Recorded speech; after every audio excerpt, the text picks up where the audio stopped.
हो गया हाँ।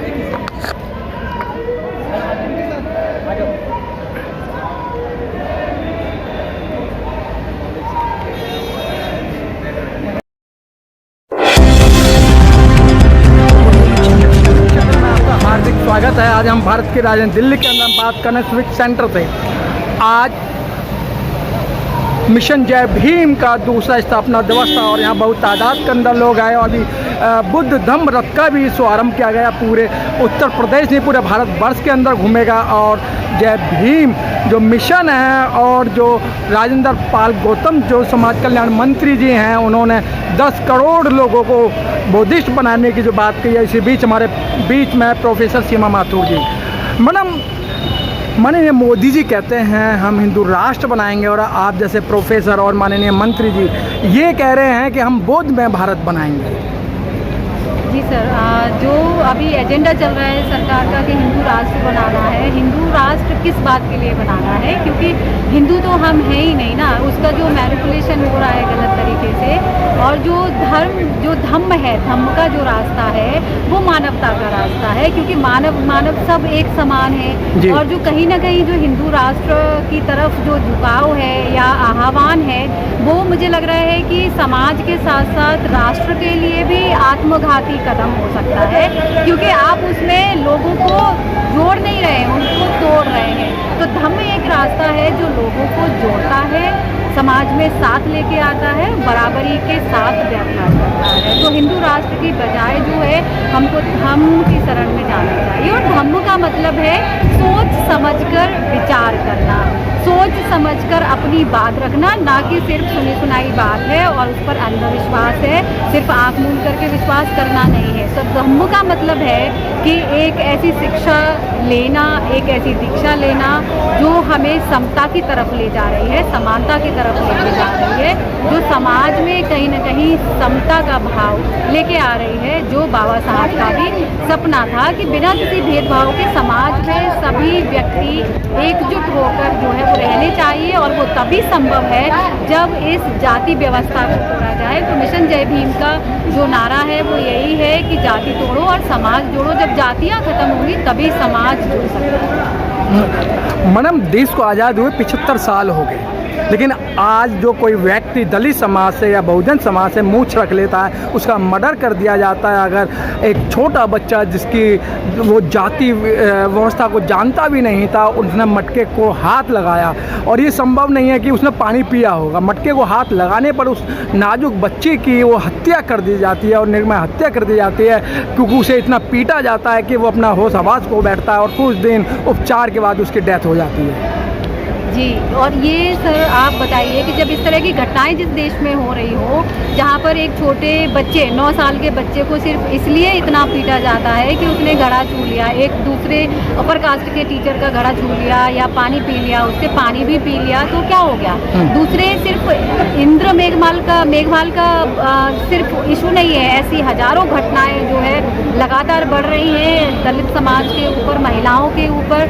आप जो है जितेंद्र मेघवाल का ही जो है वो ले लीजिए, जब मूंछ रखने पर जो है उनको मार दिया गया था क्योंकि वो ब्रांडेड कपड़े पहन रहे थे। इसके अलावा आप हाथरस का जो मुद्दा है जिसमें एक बच्ची का रेप करके और फिर उसको जो है वो पेट्रोल मतलब रात में उसको जो है वो जला दिया गया था। अभी जो है लगातार घटनाएं कितनी हो रही हैं, चाहे वो कठुआ है, उन्नाव है, हाथरस है, निर्भया है, कितने सारे केसेस हो रहे हैं। और साथ में जो ये जातिवादी मानसिकता के साथ लोगों के साथ घटनाएं हो रही है कि तुम दलित हो इसलिए तुम्हारे साथ ऐसा हो रहा है। घोड़ी पे अभी भी नहीं चढ़ने दिया जाता है।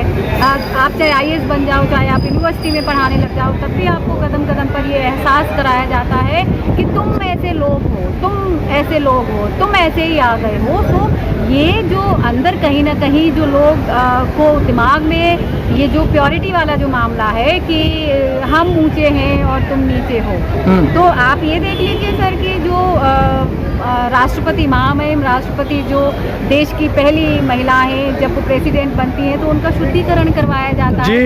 हिंदू राष्ट्र का कैसा सपना सर, हाँ। जहाँ पर के.जी. बालकृष्णन जब जाते हैं या जब के आर नारायण साहब जब प्रेसिडेंट बने तो जब वो कुर्सी पर बैठे तो उनकी कुर्सी को साफ करवाया गया था। जी। तो उत्तर प्रदेश में, राजस्थान में, हर एक राज्य में इस तरह की घटनाएं जो है वो लगातार बढ़ रही है, जिसकी मैं आपके चैनल के माध्यम से निंदा करती हूँ, भर्त्सना करती हूँ। लेकिन मैडम जो अमृत महोत्सव मनाया जा रहा है उसमें दलित समाज, बहुजन समाज बड़े पैमाने पर बाहर निकल के आ रहा है, लेकिन क्या वो आज आज़ाद हैं?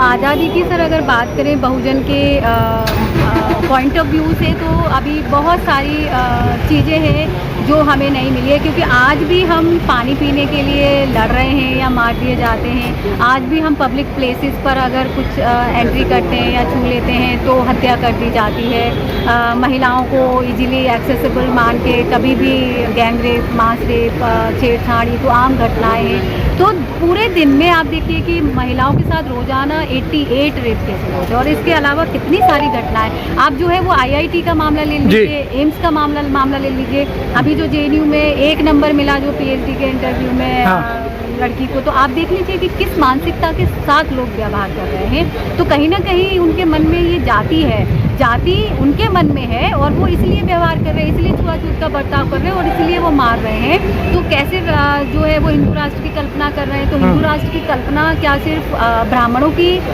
समाज है? क्या सिर्फ वो ब्राह्मणों का समाज बनाना चाहते हैं या सबको साथ लेके चलना चाहते हैं? तो जातिवादी जो मानसिकता है मैं उसको राष्ट्र विरोधी मानसिकता मानती हूँ और कतई उसका जो है वो समर्थन नहीं करती हूँ।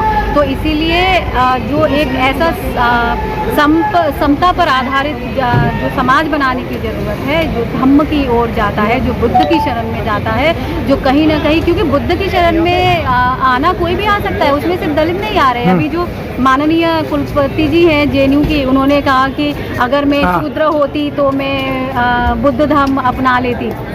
तो वो आज क्यों नहीं अपना सकती है? क्या कहीं पर ऐसा लिखा हुआ है कि ब्राह्मण जो है वो बुद्ध धम्म को नहीं अपना सकते हैं या सिर्फ दलित ही बुद्ध धम्म को अपनाएंगे?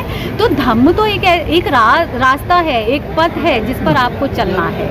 तो कोई ये कहे कि मैं ब्राह्मण हूँ इसलिए बुद्ध धम्म की ओर नहीं जा सकती हूँ, या फिर ये कहे कि मैं शूद्र हूँ इसलिए ही बुद्ध धम्म को अपनाना है, तो सोच समझ करके जो है अपनाना है।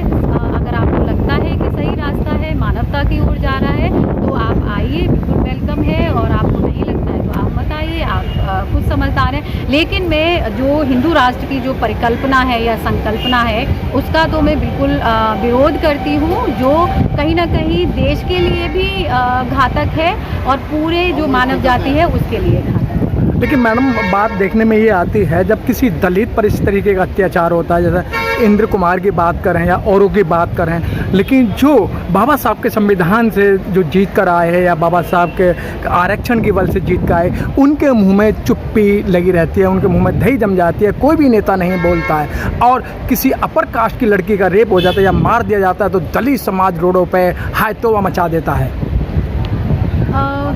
जो सर देखिए, जो ये मानसिकता है समाज में, जिस समाज में पले बड़े हैं, जिस माहौल में बड़े हुए हैं, तो कहीं ना कहीं लोगों को ये डर रहता है कि अगर मैंने इसके खिलाफ बोला तो मेरी कुर्सी चली जाएगी, मुझे पार्टी से निकाल दिया जाएगा। तो लोग जो है यहाँ पर बोलना भूल जाते हैं। तो ऐसे लोगों को छोड़ करके जो आज रेजिस्टेंस कर रहे हैं, जो विरोध कर रहे हैं इस तरह की घटनाओं को, उनको आगे होने की ज़रूरत है। और ये विरोध वही कर सकता है जो शिक्षित है। जो बाबा साहब ने कहा था कि शिक्षा ही एक ऐसा टूल है आपके हाथों में जो आपको सशक्त बनाता है। शेरनी का ऐसा दूध है जो पिएगा वो दहाड़ेगा। तो शिक्षित होना पड़ेगा और उसके बाद संगठित होना पड़ेगा, क्योंकि जब तक संगठन नहीं होगा ना, चाहे वो शूद्र है, OBC है, ST है, SC है, माइनॉरिटीज़ है, महिलाएं हैं, जो भी इस समाज में शोषित, पीड़ित, दलित है, उनको एक साथ एक मंच पर आना होगा और अपने खिलाफ हो रही घटनाओं के प्रति आवाज़ बुलंद करनी पड़ेगी।